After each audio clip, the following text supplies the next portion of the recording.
Hi, I'm Robin Weaver and this is my new game, Steam Legacy. Upfront apology, I am not a video engineer, this is recorded on my phone. Hopefully it will at least give you an idea of what this game is. Steam Legacy, I've given it that name in order to at least appeal to the established train gaming community. There's lots on here that will hopefully be of appeal to them. There's lots of thematic stuff and the general principle of fill up a map, put on loads of queues, build a network, that kind of thing.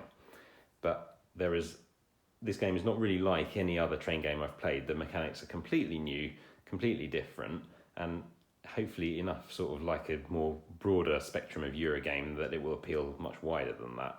And most importantly, I think it aims to appeal also to the new to gaming altogether group, insofar as the setup for this game is very quick. All this stuff that I've put on the board here now is added in as you play the game. When you actually set it up, you just put the boards out, put everything around the board, and off you go. And then the actual learning the game is very straightforward and intuitive. You can play a first round in a few minutes, no problem. You can play the whole game as a fairly kind of a casual, I'm just building trains and making routes kind of thing. It'll all be over in an hour. But you can also, go into all the kind of strategic depth that this game offers, which is quite impressive. And you can be at it all evening if that's how you like to play games. So I'm going to just kind of run over the kind of the gameplay, the round structure briefly, just to kind of illustrate that. There's 5 rounds which are denoted by these dice that are taken off up at the top here, and then there's a kind of a series of stages that you work through. Most of these are very, very quick during the round. Broadly speaking, you start off by building in these locations here, so either stations like that, Bristol here or Birmingham, or the routes that join them between them.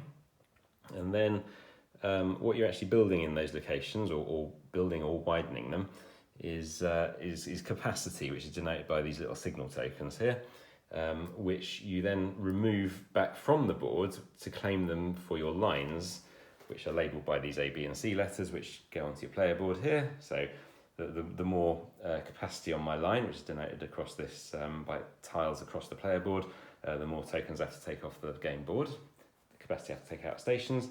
Broadly, the aim of the game is to move as many passengers in as kind of a prestigious way as possible on sort of a cool, trendy train trip, rather than a kind of a crammed up in a commuter train kind of a scenario.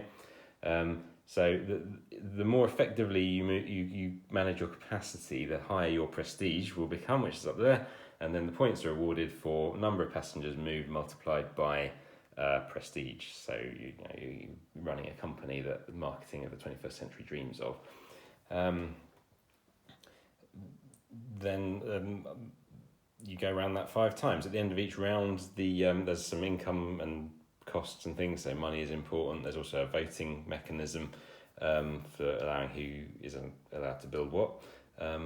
And finally, the towns grow. So, I'm adding these counters here to increase the towns from their initial size based on how well the lines are serving their demand. So the better you do for meeting your demand early on, keeping within capacity, the harder it becomes for you later.